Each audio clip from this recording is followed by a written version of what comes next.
Hello and welcome back to another awesome episode of Girl vs. World podcast. My name's Nicole and I am your host. I started with a blog and now I have a podcast, so I appreciate everyone listening today. I have changed up my background and lighting yet again, so if you're watching on YouTube, go check out the video. I have like this purple, pink, blue spectrum kind of lighting going on. It feels very like bisexual pride, which at the time of recording this, it is June and it is Pride Month. So it's a month of celebrating pride and everything that stands for, whether you identify as someone who is gay, bisexual, queer, LGBTQ plus. If you fall in that category, this is your month. If you're an ally, this is your month to support your friends, family, loved ones as they celebrate who they are and how they identify. And I think that's a really important thing to celebrate. So my lighting kind of matches that today. It was a happy accident. Like, I placed an order for something else on Amazon and I saw this light, and I've been playing around with a lot of photography and stuff lately. So I'm like, hey, I'm gonna throw this light into the mix, you know? Like, usually I just have my basic like halo light and some overhead lighting that's in my apartment. But today we're going with this pink purple hue and I'm kind of digging it. Like, it feels like I'm ready to give you some romance. Like I could totally do like a really sexy vibe type podcast, but that's not what we're going to talk about today. Today we are going to chat about some things. I had saw this quote recently. So I'm on Instagram and Facebook like all day, every day. My user time, or what do you call it? Screen time. My screen time on my cell phone is astronomical. Like, I've literally been looking into ways to get myself off my phone more because I'm so involved in it with everything with the podcast and trying to promote things. And even in my day job and work, like, I'm constantly on my computer or on my phone. And so I'm trying to cut back on that. But, you know, it's a necessary evil, right? Because I have to do these things to get my podcast out there, to reach more people. So you're constantly like trying to come up with new things and create stuff. So my screen time is astronomical. Anyway, in my search of content and things to post, I came across somebody had posted this, and I'm just going to read it to you, and then we're going to have a conversation about it, because I really identify with this, and I think a lot of people can also identify this as well. So here's what it said. It said, "You are not lazy, unmotivated, or stuck. After years of living your life in survival mode, you are exhausted. There's a difference." Let that set in for a moment. You are not lazy, unmotivated, or stuck. After years of living your life in survival mode, you are exhausted. There's a difference. I think a lot of times, at least for me in particular, I've lived my life in survival mode for a very long time. And I get really down on myself when I feel like I'm not doing enough. Like, the podcast isn't enough. My day job isn't enough. I'm not enough for my partner. I'm not enough for my family. I feel so tired. Like, when I have those days where I don't want to get out of bed, I just want to lay there, I will beat myself up and then some, because I'm like, I shouldn't be tired. Like, why am I tired? My life is so much more simple now, and yet I'm still exhausted.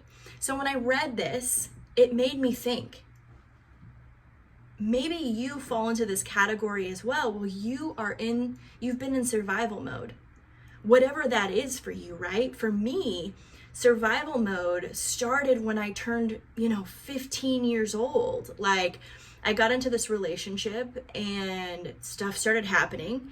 And as a reflection of that, I started fighting with my mom. I started losing all my friends. And it became like everybody was leaving me, even though that's not truly what was happening. Like, my mom was not leaving me, my dad was not leaving me, my brothers and sister, or my brother was always there. I had like a stepsister, I had, extended family. Like, nobody was leaving me, but that's how I felt. So it created this sense of survival mode of like trying to make sure I had someone in my life. And that manifested into being the person I ended up marrying. Like, that was my person. It was him and his family. Like, they were my people, right? And it was an act of survival because the relationship was super abusive, and I was constantly every day trying to survive that relationship, right? Like, I was getting mentally beat up on every single day, being told that, I was terrible and ugly, and that nobody cared about me. Like, he was like isolating me so that he would be the only person. But it put me in this sense of survival mode. So when I got out of that relationship after 10 years of that, I continued into survival mode where I couldn't really support myself. So I struggled greatly with being able to be on my own and having to rely on people. Like, I jumped right back into another relationship because I couldn't live on my own, right? I didn't make enough money. So I was constantly trying to like make more money and do things and be functional, but it was very much this survival mode. And even in that relationship, like, we ran a business together and we had high highs and low lows, which caused that survival mode to still kick in. And so it never really turned off. I was going through life in survival mode. I get out of that relationship, move to LA, and try to become an actor, which was the brokest I've ever been in my entire life, and struggling with alcoholism and trying to date and have relationships and do this career and have all these outside forces saying, you're never gonna make it. No, we don't want you in our production. You're not good enough. Like, all of this stuff just creating and reinforcing my survival mode that I eventually just crumbled, right? Like, all of that pressure of like trying to just make it. Like, there were times where I couldn't eat, right? Like, I didn't have any money, or I would go negative in my account so that, I could either eat or borrow money from somebody. And it was this constant living in a state of fear, like I couldn't make it. And that is exhausting. And I was this way in relationships too, where I then like started collecting relationships where it was like, I became polyamorous and I could have multiple partners and then I wouldn't have to be alone, right? And those relationships one by one started to dissolve, but I still had other relationships. So it's like collecting relationships too, because I was afraid of being left alone. And again, it goes back to this idea of being in survival mode, right? So finally, like, I get to a point where I'm just exhausted. Like, the day I decided to get sober was one of those days where I was like, I can't do this, man. Like, I'm trying to survive the best way I know how, and all I'm doing is fucking shit up.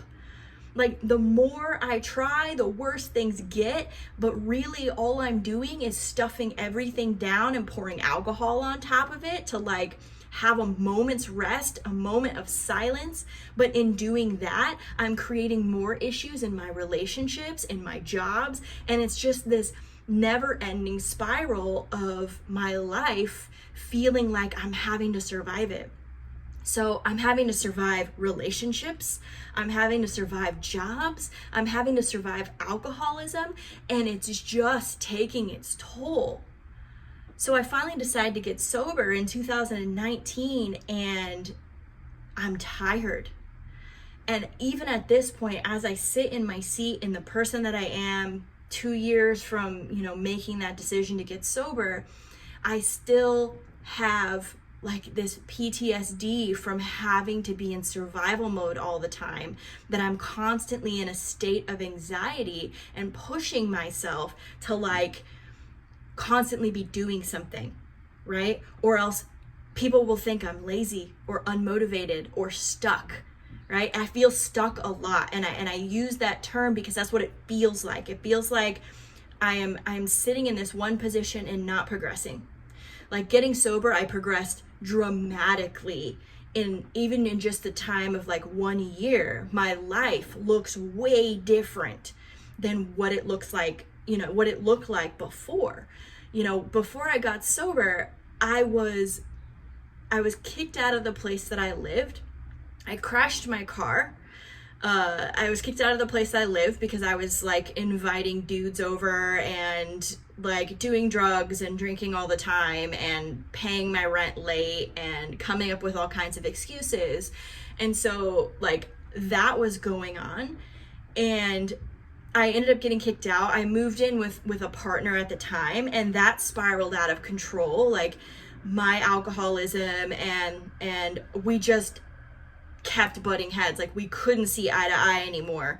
And so that started to spiral, and I was still holding on to all of this anger and resentment that I had from my previous relationship and all the survival mode kind of crap I was going through. Like I was just up to like here, like completely full of garbage and bull crap, and I couldn't take it anymore, right?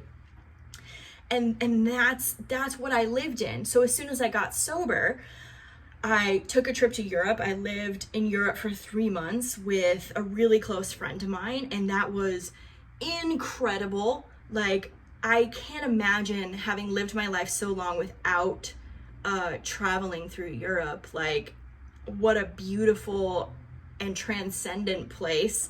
Having grown up in America, in California specifically, my whole life, I've never seen anything quite like what like Europe, because we went to Paris and Italy and Spain, Barcelona, and it was just amazing. 3 months of really immersing myself in the cultures of other countries. And I say this sometimes, it's like, you can't get well in the place you got sick. And I was fortunate enough to have my best friend who took me out of my sick situation. I got sober and I went to Europe and I came back and I was able to get my own apartment, and I had my own car and got full-time employment. And even through the coronavirus coming and like ravaging pretty much everybody's lives here in Los Angeles, like I was able to survive that too. And so my life looks way different, right? And that's like a measurable indicator of success for me. It's like, okay, I have full-time employment and I'm able to take care of myself, and I'm not like scrounging for pennies, and I can eat every day, and like I'm supporting myself, and that's a huge success, right? Like totally big success. So glad I had it. And so I show that, right? But then I feel like I got stuck, right? I made all this progress, and then I'm like, okay, now what? Now what am I doing with my life? People are expecting things. And I think I've talked about this in a previous podcast of like, you get to a place where you've done a whole lot and you've been checking in with people and showing them how well you're doing, and then you really don't have anything to report, right? You have a more peaceful life. And that's what you wanted, right? That's what you wanted. You wanted to have like kind of this boring life. Like you went from being a party animal or stressful all the time, and now you have a normal life. And you're like, okay, but what else am I doing now? Like, what's the next step? And sometimes the next step is just living in this space. But people confuse that with being lazy or unmotivated or being stuck. And whether that's someone else's perception or your own perception of yourself, it creates this kind of chaos for yourself, because being in survival mode, it's very chaotic. It's extremely chaotic. Chaotic to a point where it becomes a huge problem. It becomes a really, really huge problem, because you become sort of addicted to the chaos. When things are calm, you don't know what to do with yourself. And I've lived in this space a lot where I've invited other chaos into my life that isn't even my own, whether that's been through a relationship or a friendship or a job or whatever the scenario is, or even like people on the internet. Like, why am I getting involved in this long thread conversation about politics when I don't need to be involved in that, right? Like, this happens where then you go and seek it because you feel like you're not doing enough. And it doesn't help when you have outside sources or yourself saying that you're lazy and unmotivated and stuck. Maybe you're not. Maybe this is exactly what you should be doing right now, is living in this space of calm.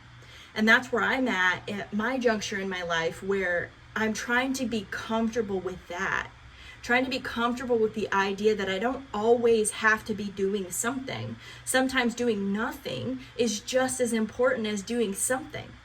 Like, it can be an act of self-care and a way to help yourself to get in the space where you decide, okay, for the next month or so, I'm just gonna live in this space. Give myself the time to relax because I've been pushing.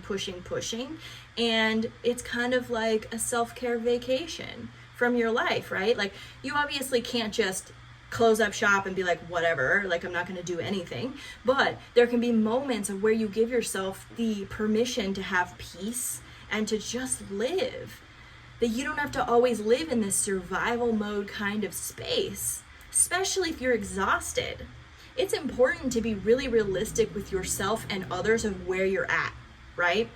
Like, you don't have to say yes to everything. You don't have to be somebody's everything, and you don't always have to be the one that does everything. You can actually take a step back and go, you know what? This is where I'm at right now. And you'll learn if you can continue to do that in your relationships, with your kids, with your partners, with your family. When you're more honest about where you are, you'll find that people can respond and adjust accordingly to that, right? You can't get a need met that you've never expressed, but you sure can be resentful about it, right? Like, there's been times in my life where I'm like, oh, I thought I told you that this is how I felt, but I never did. And so you end up getting upset about something you never expressed. Like, this happens in relationships a lot, where the person's like, I just thought you knew that. Well, no, because people aren't mind readers, so you have to tell them. You have to communicate those things to them so that they do know. And if you communicate them and they still don't care or they don't do anything about it, that's a different scenario entirely. But the onus is on you to express how you feel, express what you need, so that people can act accordingly. You might be in a situation where you don't have anybody to turn to, in which case it's important to have a conversation with yourself on where you're at. Most of the conversations you have in your life are right here in your head. They're right there. They're not the conversations you're having with everybody else. They're the ones you're having with yourself. So first and foremost, it's important to have the conversation with yourself on where you're at and being realistic about it. Like, hey, I would really like to do A, B, and C, but I only really have the capacity to do A, or I don't have the capacity today to do any of that, and I'm okay with that, because that's important. And then you go from there. But if you hold all of that in and you go, I wish people would just know, they're not going to know. Nobody's going to know. So it's up to you. Like, you have to take responsibility of communicating that. And you're putting yourself in that survival mode kind of scary place that you're trying to get out of when you're not expressing what you need, and you're self-sabotaging and kind of running around and creating all this chaos for yourself. There's no way out of it. You are the only thing that's going to stop that from happening. There's no magical person, there's no magical age, there's no magical job. There is nothing out there that's going to fix your situation except for you. No one's going to rescue you. And that's a hard thing to learn, because I always felt that, like, growing up, we thought that, like, Prince Charming was going to come and make your life better and bring you all this money, and then you would be like a princess, and whatever bullshit we were sold as kids, right? Like, there are people even in our lives that will reaffirm that. It'll be like this savior complex, like, I'm gonna save you, you poor damsel in distress. But that shit isn't actually real. The people who are the rescuers eventually become very resentful of having to rescue you. That's a fact. Eventually it happens because at some point they also need to be rescued, right? Like, we all have this savior complex and we think we're like rescuing people, but we're not in actuality. We might help a person see where they need help or help them find resources, but we can't actually rescue anybody because that's not our job and that's not our responsibility to do so either. Like, we are in a place where we can rescue ourselves, and that is what we need to focus on. Stop trying to save other people because you can't. There's nothing you can do or say. You can help, sure, but you can't rescue them. They have to rescue themselves. You can offer them opportunities and you can give them resources and you can listen to them, but if they don't want to save themselves, they're not gonna. And there's not a damn thing you can do about it. And that's a hard thing. Doesn't matter how supportive you are. It doesn't matter how big of a stickler you are or holding them accountable. Like, none of that matters. They're gonna do whatever they want to do. You can call them lazy and you can call them unmotivated and you can call them stuck, but at the end of the day, like, you have to rescue yourself. So it comes back to this idea of like, you are responsible for you. And if you are stuck in survival mode right now, you're the only one that's going to get you out of that. Sure, you could go find a sugar daddy or a sugar mama and they could give you money, right? But I guarantee you it's not going to solve the problem. It's not going to solve the problem that's occurring inside of your body and inside of your mind that has caused you to do what you're doing, which is to be in survival mode. If you are constantly in survival mode, money's not going to change that. A job is not going to change that. A relationship is not going to change that, because you're always just going to have this energy inside of your body that you can't get rid of. The only thing that's going to change that is you. And that's a lot of pressure to put on yourself, right? So being realistic with yourself about that, going, okay, I am in survival mode and I've been in survival mode and I'm exhausted, right? I'm exhausted. Okay, I'm honest with myself about this. Like, this is where I'm at. I am in survival mode. I've been in survival mode. I want to be out of survival mode and I need to figure out how to do that. And the only way I can do that is to be realistic about the expectations of myself, communicating to others where I'm at, and taking small steps towards stopping the survival mode, if you can. Sometimes we're in a place where survival mode is a necessity. Maybe you lost a job. Maybe you lost a relationship. Maybe you're taking care of all the children yourself. Maybe you just lost someone close to you, and survival mode is necessary. And it's okay to be in survival mode, right? Because it is a necessary part of life. It's how you survive. It's okay to be in that, but don't stay in that spot forever. At some point, you're going to become exhausted being in survival mode, and you're going to have to figure out how to get out of it. And it's not going to happen overnight.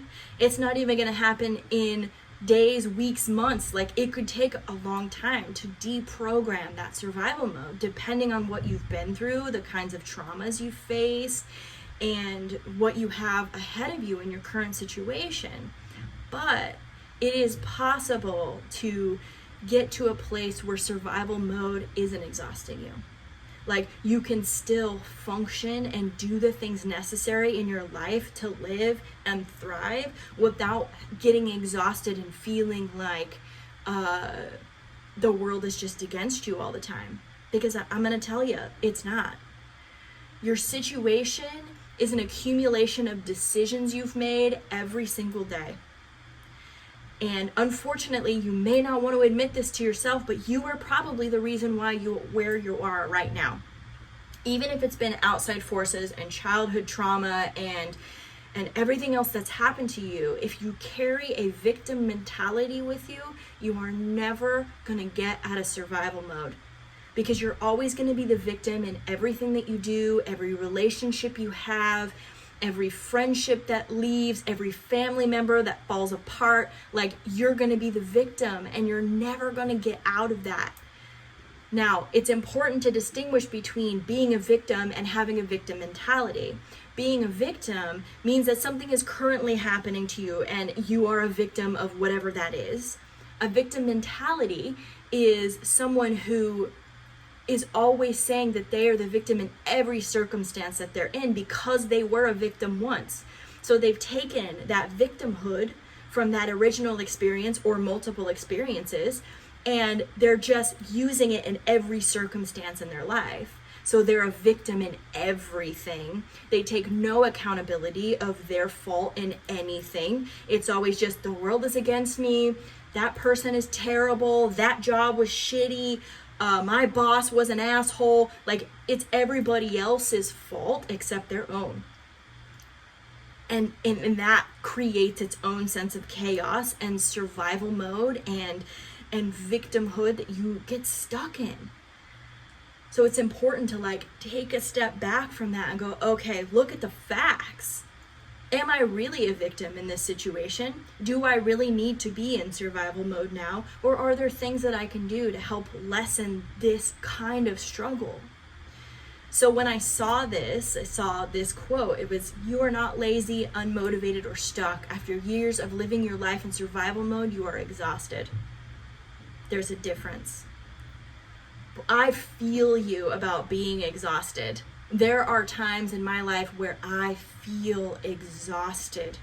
And what I've learned to do, instead of faking it, instead of pretending like everything is okay and posting some motivational shit, I embrace it and I go, today is not my day. Today I don't feel good, and I'm okay with that. Like, I don't need to put up a front, you know? And if people are going to be around me that day, I express that to them. Or I cancel plans and go, listen, this is where I'm at today and I just can't do this. Instead of going through with it and being resentful of that person that they didn't even know you were struggling. Like, you'd be surprised at how reasonable people are when you come to them with the truth and vulnerability and honesty.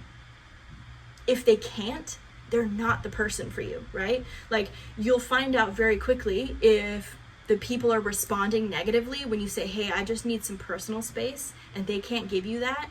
That's not your person, right? Or if you express a need and they agree to it and then don't do it, like, that's not your person, you know? So it's important to be mindful of that as well. But don't go into expressing what you need and your boundaries and things like that, assuming that people are going to respond negatively, because mostly they don't. Mostly you'll be surprised that people are very understanding when you're just honest with them. If they think you're feeding them bullshit, then yeah, they're going to be like, okay, yeah, whatever. Like, if you're the person that cancels all the time and never goes out and isn't a person of their word and, you know, cancel your plans and then you're on Instagram freaking having a good time and drinking with some other people, like, that's just shady behavior, right? Like, you were just like lying to get out of hanging out with that person. But if you're genuinely authentic and real about like your wants and needs, people can respond to that, and then you don't have to resent them later. So my whole point in sharing this with you today is that if you're in survival mode and you're just coming out of it and you're exhausted, embrace that. Just let people know where you're at. Like, that's going to serve you so well to be able to say that and express it and have it accepted is huge. Because you're probably not lazy or unmotivated or stuck. You just need some time. And if you find that you are in a lazy, unmotivated, stuck place, it's important to identify, like, why? Why do I feel this way? Why do I feel stuck? What can I do today that moves the needle forward a little bit? I don't have to change overnight. It doesn't have to be like this dramatic thing. Sometimes just living and breathing and getting through the day is enough, right? So my encouragement to you today is to express what you need. If you are in survival mode, help people around you to understand that. If you need help, ask for it. If you just need alone time, ask for that, because you're worth that. You're worth that experience. You're worth that break or that time that you need. And it's okay to ask for it. I think a lot of times we think that we're selfish for asking for these things because we're supposed to be so like serving of others and show up for people, and we see all this motivational shit out there that we're supposed to be like at this level or making this amount of money, or because we're this age we're supposed to be at this stage in life, and it couldn't be further from the truth. Like, we're all on separate journeys at different levels, and what we're seeing on social media, and a lot of it is a lot of fake representation of where people are at. Like, if we were really honest, like there was a movie called The Invention of Lying, and people were just honest and like said what they think, and everything was lived transparently, our social media would be dramatically different. Like, there's a whole school of people who rent cars and rent Airbnbs and pretend they live there so that they can sell you a course on some bullshit that doesn't even work anymore. Like, this is the world we live in. We live in a world of advertisement, of people pretending to be better than they are. And that's my whole point of like creating this podcast and creating this platform, is that that's not the truth. People's life aren't perfect. They're messy and dirty, and we make mistakes, and all of that is like totally okay. Making mistakes are your way of learning and figuring stuff out and becoming the person that you're meant to become. So just embrace that and understand that wherever you are in your journey, as long as you're communicating with that and being realistic with yourself, you are golden. You are leaps and bounds ahead of everybody else just by knowing yourself, knowing what you want, pursuing what you want when you're ready for that, and just being in touch and aware with where you're at in life. Like, there is no set model for how your life is supposed to go. My life has not gone at all how I planned any of it to be, but the journey has been an experience that I would not change for anything. Even the bad things that have happened to me have led me to be the person that I am today, and I'm okay with that, and I'm embracing that, and I'm learning from that. So wherever you are in your journey today, embrace that, love yourself, and if you're exhausted, take the time. All right, we'll talk to you next time. Thank you so much for listening to our episode today. I am your podcast host and producer, Nicole Samra, and the music for this show is called 80s Pop Dreams by Soundtricks. If you loved our episode today, please feel free to give us a rating on whatever network you're tuning in on, and we look forward to having you back next week.